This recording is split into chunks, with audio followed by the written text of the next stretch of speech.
ഇന്ന് വിചാരിച്ച് നമ്മൾ കുറച്ച് ചീര പാകി നിർത്തിയിട്ടുണ്ടായിരുന്നേ. അപ്പോൾ അതൊക്കെ ഒന്ന് പറിച്ച് വലുതായതൊക്കെ ഒന്ന് പറിച്ച് മാറ്റി നടാമെന്ന് വിചാരിച്ചു. അപ്പോൾ കണ്ടാൽ നമ്മുടെ ചുവന്ന ചീര അപ്പോൾ കുറേ കുഞ്ഞിതുണ്ട്. അപ്പോൾ നമ്മൾ വലുതൊക്കെ അങ്ങ് പറിക്കുവാണില്ലേ നമ്മുടെ ചെറുതൊക്കെ പെട്ടെന്ന് വളരുമല്ലോ.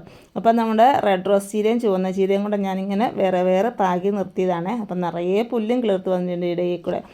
അപ്പോൾ ഇത് പാകിയതൊക്കെ ഇതുപോലെ അവിടെ നിർത്തിയിട്ട് നമ്മൾ വെള്ളമൊക്കെ ഒഴിച്ചു കൊടുക്കാമെന്ന് വെച്ചാലേ നമുക്ക് ഇലപ്പുള്ളി രോഗം പെട്ടെന്ന് പിടിക്കും നമ്മുടെ ചീരയ്ക്ക്. അതായത് നമ്മുടെ ഈ ചീരയുടെയൊക്കെ മുകൾ വഴി നമ്മൾ വെള്ളം സ്പ്രേ ചെയ്യും. അപ്പോൾ ഏതെങ്കിലും ഒരെണ്ണത്തിന് ഇലപ്പുള്ളി രോഗം ഉണ്ടെങ്കിൽ അത് ബാക്കി എല്ലാത്തിനും പിടിക്കുകയും ചെയ്യും. അത് മാത്രമല്ല കേട്ടോ, വളർച്ചയും കുറവായിരിക്കും. അപ്പം നമുക്ക് പെട്ടെന്ന് വിളവെടുക്കാനും അതുപോലെ ഇലപ്പുള്ളി രോഗം ഇല്ലാതിരിക്കാനൊക്കെ ആയിട്ടേ ഇതേപോലെ പാകി നിർത്തിയതിന് ശേഷം നമ്മൾ പറിച്ച് ഇത്തിരി അകത്തി നമ്മൾ നട്ടു കൊടുത്താൽ മതി. നമുക്ക് പെട്ടെന്ന് വിളവെടുക്കുകയും ചെയ്യാം. അതുമല്ല ഇലപ്പുള്ളി രോഗം ഉണ്ടാവുകയില്ല.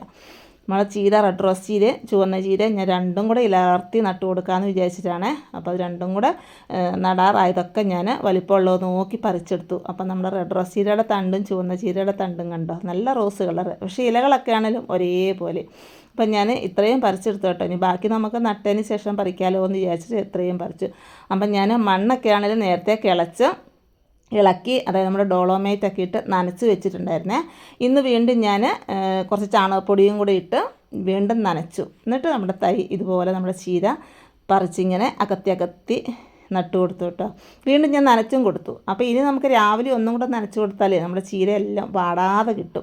അതുപോലെ സന്ധ്യ ആയപ്പോഴാട്ടോ ഞാൻ നട്ടും കൊടുത്തത്. അപ്പോൾ ഇപ്പം നല്ല വെയിലും ചൂടും ഒക്കെ ആയതുകൊണ്ട് രാവിലെ ഒന്നും നമുക്ക് നട്ടു കൊടുക്കാനും പറ്റില്ല.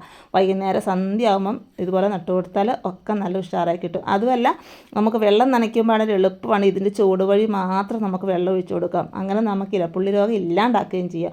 അതേപോലെ നല്ല രീതിയിൽ വളവും കൊടുക്കാൻ പറ്റും. അപ്പോൾ ഇത് രണ്ടും നമ്മൾ ശ്രദ്ധിച്ചു കഴിഞ്ഞാലേ നമുക്ക് പെട്ടെന്ന് നമ്മുടെ ചീര നല്ല രീതിയിൽ നമുക്ക് വിളവെടുക്കാനും പറ്റും.